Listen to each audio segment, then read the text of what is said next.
नमस्कार दोस्तों, स्वागत है आपका मेरे चैनल पर। आज मैं आपको वरुथनी एकादशी की पावन कथा सुनाने जा रही हूँ। ये एकादशी बहुत ही पुण्यदायी मानी जाती है, जो जीवन के सभी कष्टों को दूर करती है।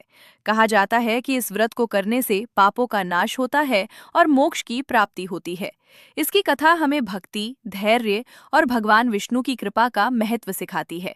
तो आइए बिना देर किए शुरू करते हैं वरुथनी एकादशी की ये अद्भुत कथा। वरुथनी एकादशी का व्रत अत्यंत पुण्यदायी और सौभाग्य प्रदान करने वाला माना जाता है। धार्मिक मान्यताओं के अनुसार इस व्रत को करने से व्यक्ति के समस्त पाप नष्ट हो जाते हैं और उसे मोक्ष की प्राप्ति होती है। पौराणिक कथा के अनुसार प्राचीन काल में राजा मांधाता ने इस कठिन व्रत का पालन कर भगवान विष्णु की कृपा से स्वर्गलोक प्राप्त किया था। बहुत समय पहले की बात है। नर्मदा नदी के किनारे एक राज्य था जिस पर मांधाता नामक राजा राज किया करते थे। राजा बहुत ही पुण्यात्मा थे और अपनी दानशीलता के लिए दूर दूर तक प्रसिद्ध थे। वे तपस्वी भी थे और भगवान विष्णु के उपासक थे। एक बार राजा तपस्या करने के लिए जंगल में चले गए और एक विशाल वृक्ष के नीचे अपना आसन लगाकर तपस्या आरंभ कर दी। वे तपस्या में लीन ही थे कि एक जंगली भालू ने उन पर हमला कर दिया। वो उनके पैर को चबाने लगा, लेकिन राजा मांधाता तपस्या में ही लीन रहे। जब भालू उन्हें घसीट कर ले जाने लगा, तब राजा को घबराहट होने लगी। फिर भी उन्होंने तपस्वी धर्म का पालन करते हुए क्रोध नहीं किया और भगवान विष्णु से इस संकट से उबारने की प्रार्थना की। भगवान अपने भक्त पर संकट कैसे देख सकते थे? भगवान विष्णु प्रकट हुए और भालू को अपने सुदर्शन चक्र से मार गिराया।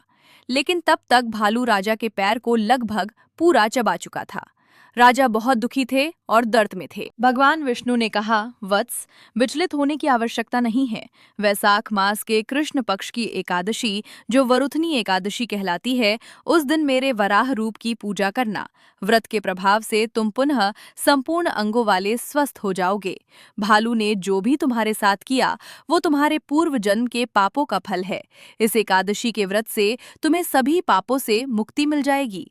भगवान की आज्ञा मानकर मांधाता ने वैसा ही किया और व्रत का पारण करते ही उसे जैसे नवजीवन मिल गया। वो फिर से स्वस्थ हो गया। अब राजा और भी अधिक श्रद्धा भाव से भगवान की भक्ति में लीन रहने लगा।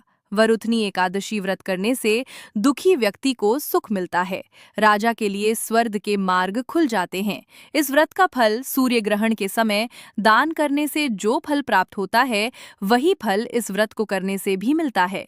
इस व्रत को करने से मनुष्य लोक और परलोक दोनों में सुख पाता है और अंत समय में स्वर्ग को प्राप्त होता है।